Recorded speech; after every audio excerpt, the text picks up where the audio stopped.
Hello students, आप सभी लोगों का रे क्लासेस के ऑनलाइन प्लेटफॉर्म पे स्वागत है। तो बच्चों, हम लोग प्रीवियस क्लास में chemical properties of non metals के बारे में पढ़ रहे थे और इसमें हमने पहली प्रॉपर्टी पढ़ी थी कि reaction of non metal with oxygen. हमने ये देखा था कि नॉन मेटल का ऑक्सीजन के साथ रिएक्शन होने पे क्या होता है। ठीक, चलो आज आगे बढ़ते हैं और अब हम बात करते हैं कि नॉन मेटल का रिएक्शन नॉन मेटल के साथ क्या होता है। ठीक है, तो सेकंड देखिएगा, रिएक्शन विथ नॉन मेटल्स। अब नॉन मेटल्स का नॉन मेटल के साथ रिएक्शन होगा तो क्या होगा। ओके, चलो भाई देखो, जो हमारे नॉन मेटल्स होते हैं, non metals do react with non metals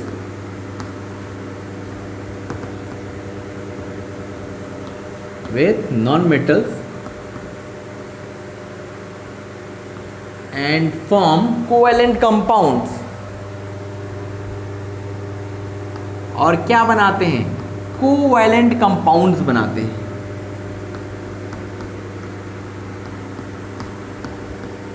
covalent compounds का मतलब समझते हो? साझा करके, एक दूसरे से साझा करते हैं और कंपाउंड बनाते हैं। कार्बन ऑक्सीजन के साथ मिल जाएगा तो कार्बन डाइऑक्साइड गैस बन जाएगी, जैसे CO2 हो गया, H2 हो गया। ये सब क्या है? ये सब आपके नॉन मेटल के साथ रिएक्ट करते हैं और कोवैलेंट कंपाउंड्स बना लेते हैं। ठीक है, अब जैसे जो हमारा नॉन मेटल है react with oxygen, non metals react with oxygen in the air में जो ऑक्सीजन प्रेजेंस है, नॉन मेटल उसके साथ रिएक्ट करते हैं और क्या बना लेते हैं? वेरियस टाइप के ऑक्साइड्स बना लेते हैं। क्या बनाते हैं? वेरियस टाइप के ऑक्साइड्स बनाते हैं। तो द नॉन मेटल्स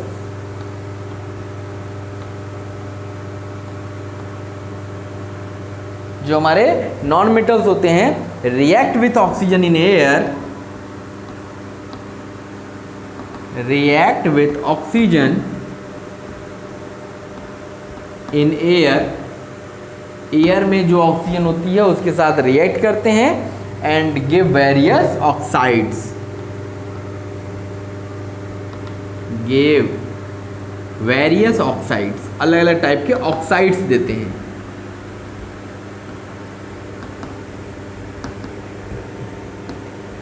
ठीक है,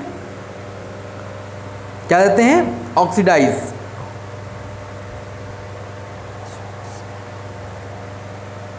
लेकिन ये देने के लिए क्या होता है कि उनको हाई टेम्परेचर देना पड़ता है, but often high temperature is required, but often a high temperature क्या चाहिए होता है?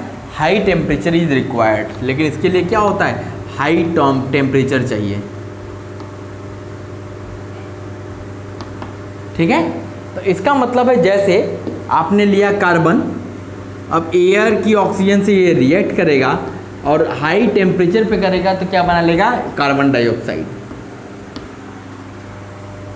क्या बना लेगा? Carbon dioxide. ठीक है, तो ये हमारा हो गया बच्चों कि जो भी नॉन मेटल होते हैं अगर ऑक्सीजन के साथ रिएक्ट करेंगे तो हाई टेम्परेचर पे ऑक्सीजन के साथ एयर में जो ऑक्सीजन उससे रिएक्ट करेंगे तो क्या बना लेंगे? ऑक्साइड्स बना लेंगे। ओके, नोट कर लिया इसे इतना? चल,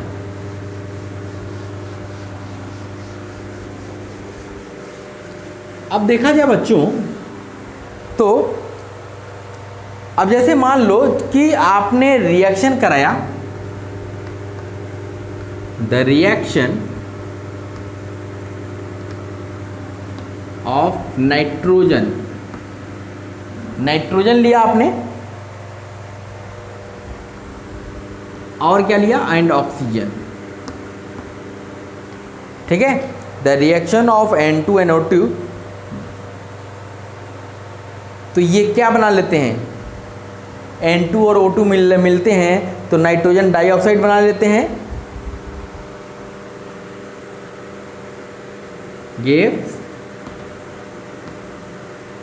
NO2, ये क्या बनाते हैं? NO2 बना लेते हैं, NO बना लेते हैं, N2O बना लेते हैं, NO बना लेते हैं, N2O बना लेते हैं। तो अलग अलग सिचुएशंस में अलग अलग ऑक्साइड्स बनाते हैं, ठीक है।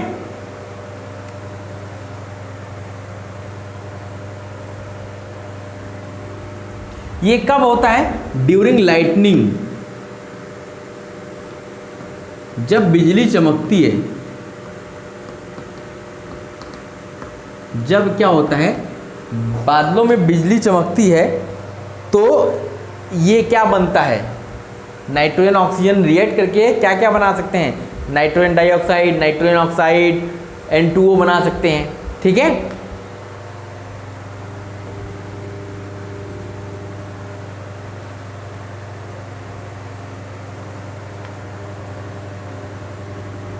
गिव या form NO2, NO, N2O etcetera in air. जो बिजली चमकती है तो नाइट्रोजन ऑक्सीजन मिलकर के एयर में जो एयर में जो प्रेजेंस है उससे रिएक्ट करके ये NO2, NO, N2O बना लेते हैं। And after combining with rain water, and after combining with rain water, और ये रेन वाटर के साथ कंबाइन हो करके क्या बनाते हैं? They form it changes to nitric acid,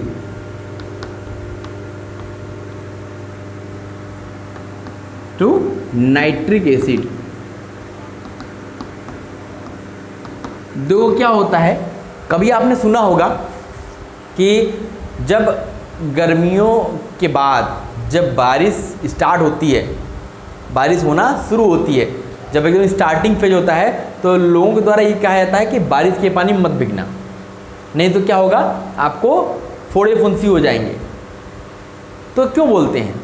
क्योंकि उस टाइम में क्या होता है, जब बिजली चमकती है और बारिश होती है, उस टाइम में क्या होता है कि ये जो एनवायरनमेंट में एयर में ये गैसेस हैं ये रिएक्ट करती हैं तो ये ऑक्साइड्स बना लेते हैं, और ये ऑक्साइड जब रेन वाटर के साथ मिक्स होते हैं तो क्या बना लेता है? Nitric acid. और आपके ऊपर एसिड गिरेगा तो जानते ही हो क्या होगा, ठीक है।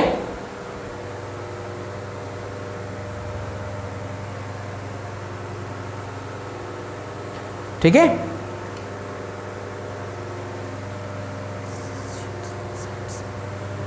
The oxides of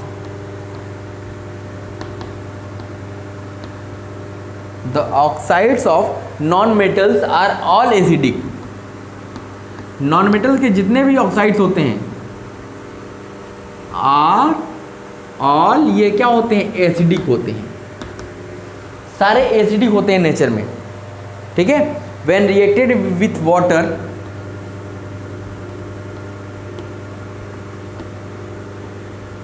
reacted with water, जब ये वाटर के साथ रिएक्ट करते हैं तो क्या बना लेते हैं? They form acids. They form acids, ये क्या बनाते हैं? एसिड्स बना लेते हैं, ठीक है। जैसे एग्जाम्पल के रूप में अगर हम बात करें, जैसे मान लो आपने लिया SO3 सल्फर ट्राइऑक्साइड, ठीक है, और ये जब H2O के साथ रिएक्ट करता है, पानी के साथ रिएक्ट करता है, तो ये क्या बना लेता है? ये बना लेता है सल्फ्यूरिक एसिड H2SO4, ठीक। ऐसे ही मान लो आपने लिया NO2 नाइट्रोजन डाइऑक्साइड, और ये H2O के साथ रिएक्ट करेगा तो क्या बना लेगा? HNO3 नाइट्रिक एसिड बना लेगा, और आपका क्या बनाएगा? Nitrogen dioxide, nitrogen oxide NO।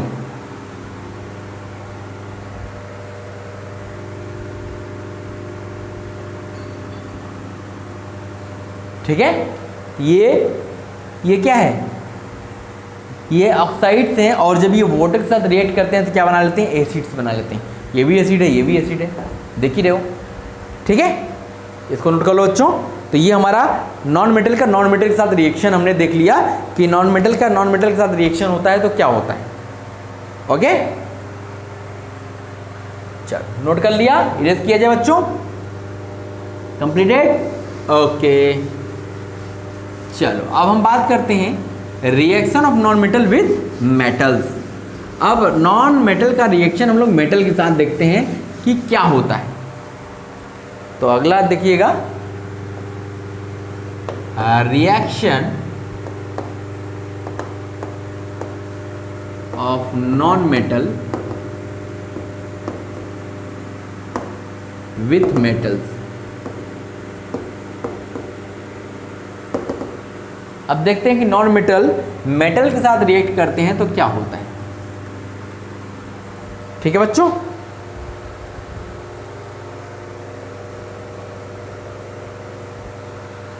देखो क्या होता है जब नॉन मेटल मेटल रिएक्ट करते हैं। तो सबसे पहली बात, ये हमेशा रिएक्ट करेंगे नहीं, एक स्पेसिफिक कंडीशन होगी, स्पेसिफिक टेम्परेचर होगा, प्रेशर होगा, उस पे ये रिएक्ट करेंगे और ये क्या बना लेते हैं,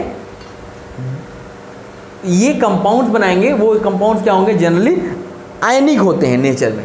क्या होते हैं, आयनिक होते हैं नेचर में, ठीक है। तो ये मतलब special condition of temperature and pressure पे ही रिएक्ट करते हैं। तो ये लिख लीजिए कि non metals react with metals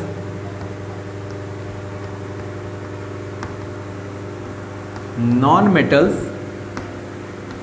react with metals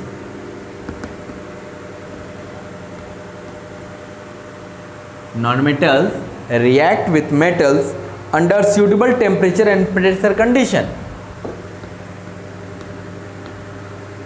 Under suitable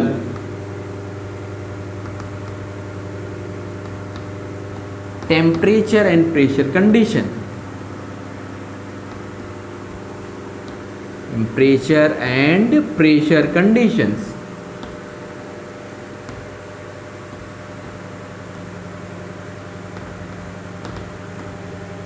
ठीक है, कुछ स्पेशल टेम्परेचर और प्रेशर कंडीशंस में रिएक्ट करते हैं एंड गिव्स वेरियस कंपाउंड्स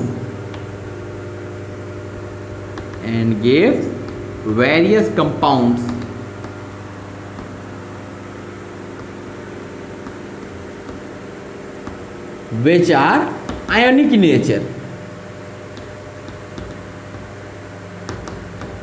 ये क्या होते हैं, आयनिक होते हैं नेचर में, ठीक है। तो ये हमारा क्या हो गया, नॉन मेटल का रिएक्शन मेटल के साथ। ठीक है, समझ में आया बच्चों। चलो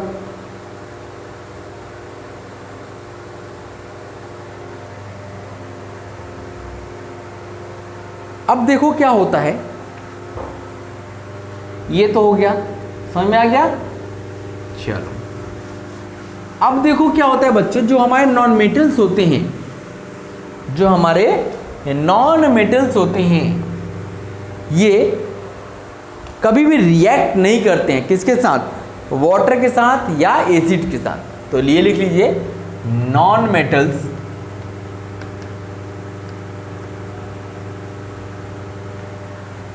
neither do react with water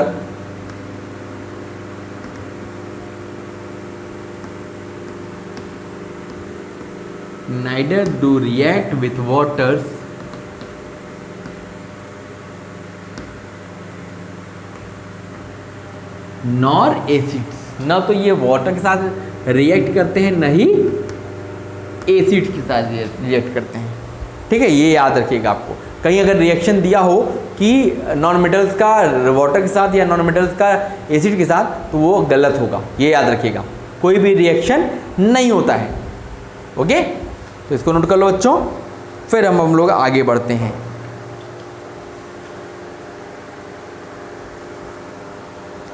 अब देखो, हम लोगों ने बात कर ली कि नॉन मेटल्स देख लिया, मेटल्स देख लिया, उनकी कैरेक्टरिस्टिक्स देख लिया, प्रॉपर्टीज़ देख लिया, फिजिकल प्रॉपर्टीज़, केमिकल प्रॉपर्टीज़ देख लिया। अब मेटल्स नॉन मेटल्स के साथ एक और चीज़ होती है, एक होती है इनर्ट गैसेस। क्या होते हैं इनर्ट गैसेस, क्या होती हैं ये बात कर लेते हैं। इनर्ट गैसेस, देखो क्या होता है, ये भी एक फॉर्म है नॉन मेटल्स का। Inert gases are also a group of non metals, ये भी एक नॉन मेटल्स का ही ग्रुप है, ठीक है। दे, लेकिन क्या होता है, they however do not react due to presence of complete octet in their atoms. Mainly क्या होता है, ये किसी के साथ रिएक्शन नहीं करते। जितने भी आपके इनर्ट गैसेस होती हैं ये कभी भी किसी के साथ रिएक्ट नहीं करती हैं। क्यों नहीं करते हैं, क्योंकि रिएक्ट करने के लिए क्या होता है, जैसे अगर आप क्या मान लो आपके पास सारी चीज़ें फैसिलिटीज़ अवेलेबल हैं, आपके पास इतना सारा पैसा है, इतना सारा पैसा है कि आपको किसी चीज़ की ज़रूरत नहीं है। ये बताओ आप किसी से मदद मांगोगे? नहीं मांगोगे। आप किसी के साथ शेयर करोगे? नहीं करोगे। क्यों? क्योंकि आपको ज़रूरत नहीं है। आपका पेट अगर भरा होगा तो आपको अगर पकवान भी मिलेगा तो आप खाओगे क्या? नहीं खाओगे। तो आपका पेट एकदम भरा है।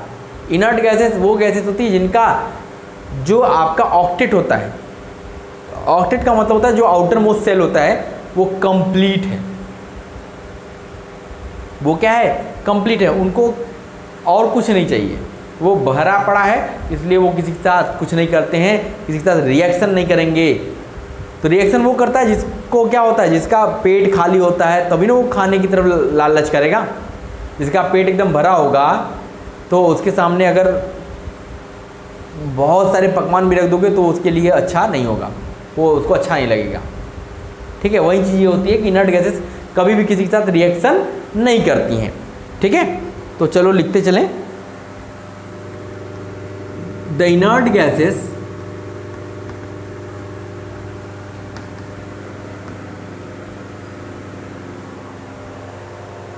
are also a group of non-metals, are also a group of non-metals। ये भी क्या होते हैं? नॉन मेटल्स के ग्रुप ही होते हैं, नॉन मेटल्स के ग्रुप होते हैं। ठीक है भाई, ये तो समझ में आ गया। और क्या होता है? They however do not react, they however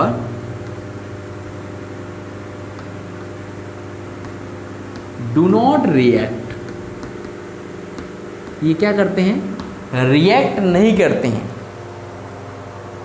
due to presence of complete octet, due to presence of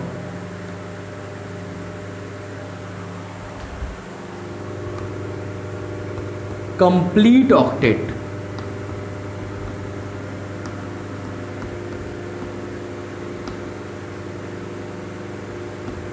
due to presence of complete octet in their atoms, इनके एटम्स में, इन देयर एटम्स, इनका जो आउटर मोस्ट सेल होता है वो complete होता है। ठीक है, ऑक्टेट इनका पूरा है, इसकी वजह से क्या होता है, ये किसी के साथ रिएक्शन नहीं करते हैं। ठीक है, एक लेकिन एक्सेप्शन देखो, केमिस्ट्री में क्या होता है ना, एक्सेप्शंस खूब आते हैं। अभी तो आप छोटे लेवल पे हो, जब आप 11th-12th में जाओगे तो आपको इतने सारे एक्सेप्शंस मिलेंगे, हर चीज़ में एक्सेप्शंस। कोई थियरी आती है, हर थियरी का एक्सेप्शंस आ गया, तो जितना तो थियरी नहीं होती उससे ज़्यादा एक्सेप्शंस आ जाते हैं। तो एक्सेप्शंस यहाँ बहुत मिलेंगे। ठीक है, तो यहाँ पे एक एक्सेप्शंस आता है, the only exception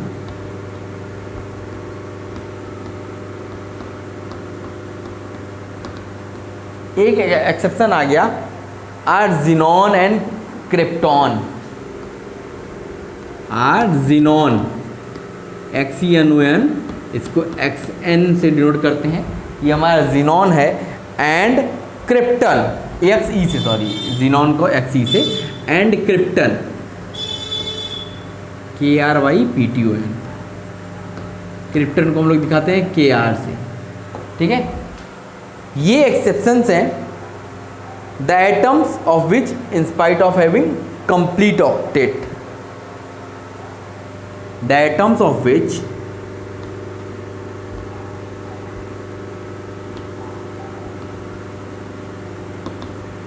the atoms of which in spite of having complete octet, in spite of having complete octet,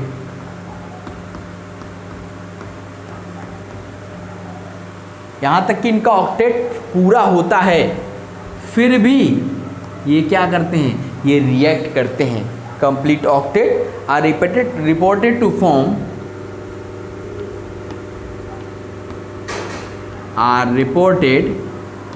to form various,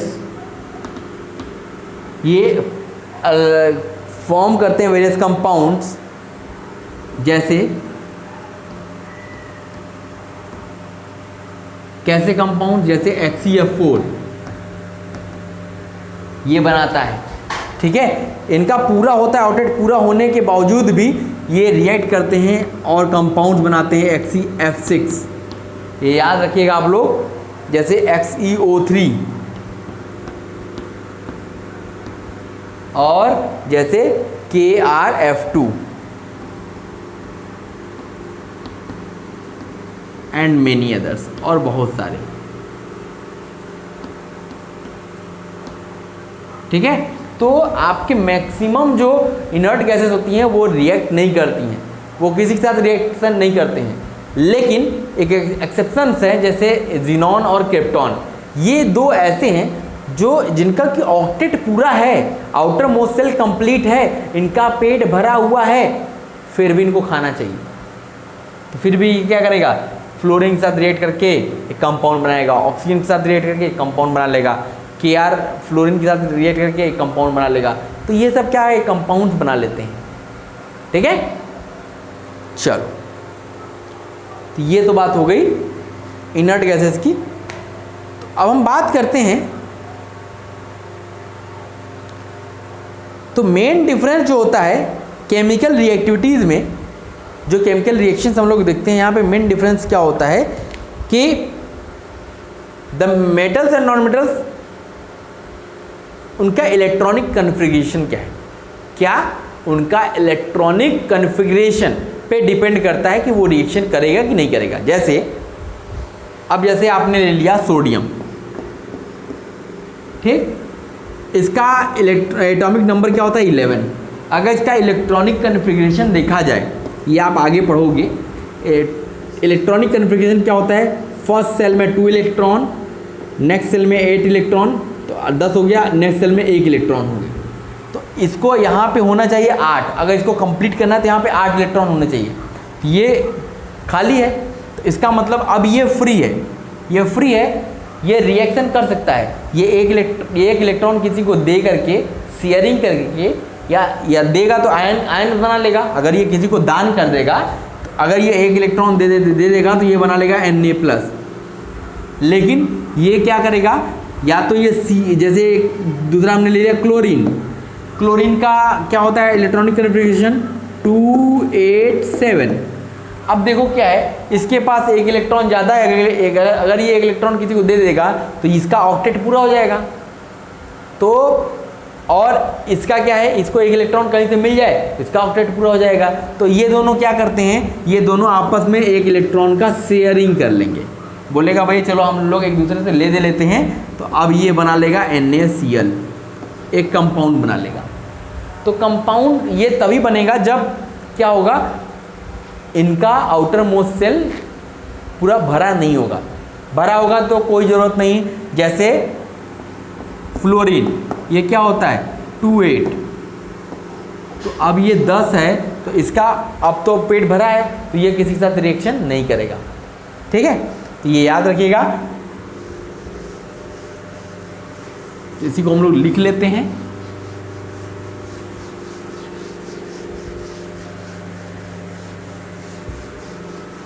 देखिए क्या है कि जो हमारे जो the main difference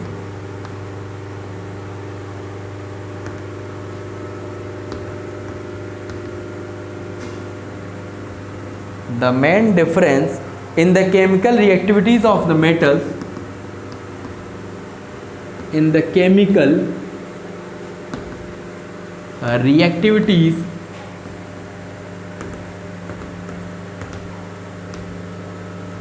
of the metal and non-metal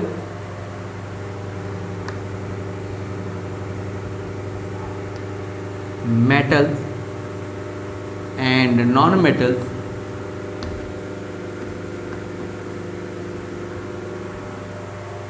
is in the fact that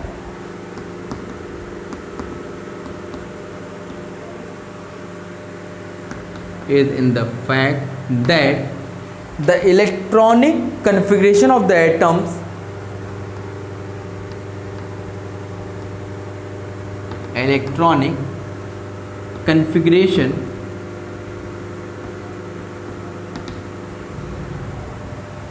of the atoms of metals and non-metals, of the atoms of the metals and non-metals, the metals and non-metals,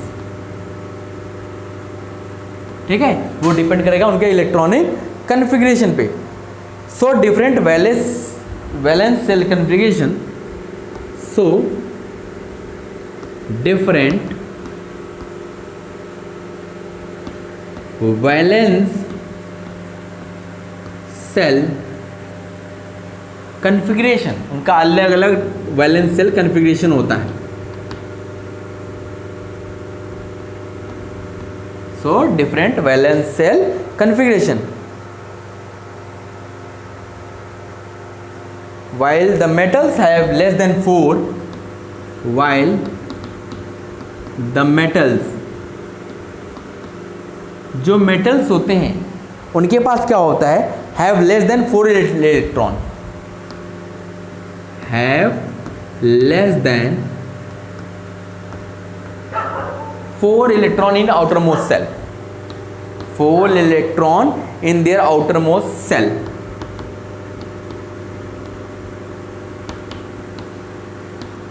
outermost cell, जितने metals होते हैं उनके पास outermost cell में 4 से कम electrons होते हैं, ठीक है.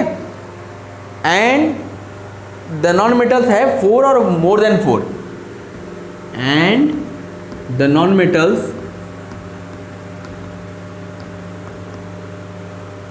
Have 4 or more than 4 or more than 4 electrons in their valence cell, electrons in their valence cell, ठीक है. तो या तो 4 होंगे या तो 4 से ज़्यादा होंगे, और मेटल्स में क्या होते हैं, 4 से कम इलेक्ट्रॉन्स होते हैं. तो अब इनके इलेक्ट्रॉनिक कन्फिग्रेशन के अकॉर्डिंग हमारा केमिकल रिएक्शंस होते हैं, केमिकल एक्टिविटीज़ होती हैं. जैसे अगर हमने दिखाया अभी सोडियम मेटल लिया, सोडियम मेटल के लिए 11 होता है तो इसके पास 281 हो गया, ठीक. जैसे आपने ले लिया लिथियम का 3 होता है तो 21, इसके आउटरमोस्ट सेल में देखिए क्या है, 4 से कम. मैग्नीशियम आपने मेटल ले लिया, मैग्नीशियम का होता है 12, ये क्या हो गया 282. एल्यूमिनियम आपने मेटल ले लिया, एल्यूमिनियम का होता है 13, 283, ठीक. तो इनके जो आउटर मोस्ट सेल होते हैं उसमें क्या होता है कि 4 से कम इलेक्ट्रॉन्स होते हैं, लेकिन जो हमारे नॉन मेटल्स होते हैं उसमें या तो 4 हो सकता है या 4 से ज़्यादा हो सकते हैं, ठीक है. तो ये हमें याद रखना है. और फिर जिसमें आउटर मोस्ट सेल पूरा नहीं होता है वो रिएक्ट करते हैं, और जिसका आउटर मोस्ट सेल पूरा कंप्लीट भरा होता है वो रिएक्ट नहीं करता है, लेकिन उसमें भी एक एक्सेप्शन आ गया कि ज़ीनॉन और क्रिप्टॉन ये रिएक्ट करते हैं इनका आउटर मोस्ट कंप्लीट होते हुए भी। ठीक है, तो ये बच्चों हमारा क्या हो गया, chemical properties of non metals हमारा खत्म हो गया। अब हम लोग अगली क्लास में मिलेंगे तो हम लोग यूजेस के बारे में पढ़ेंगे कि मेटल्स और नॉन मेटल्स का क्या क्या यूज़ होता है, कहाँ यूज होता है, फिर डिफरेंस के बारे में देखेंगे। ठीक है, तो हम लोग अगली क्लास में मिलते हैं। Okay, thank you.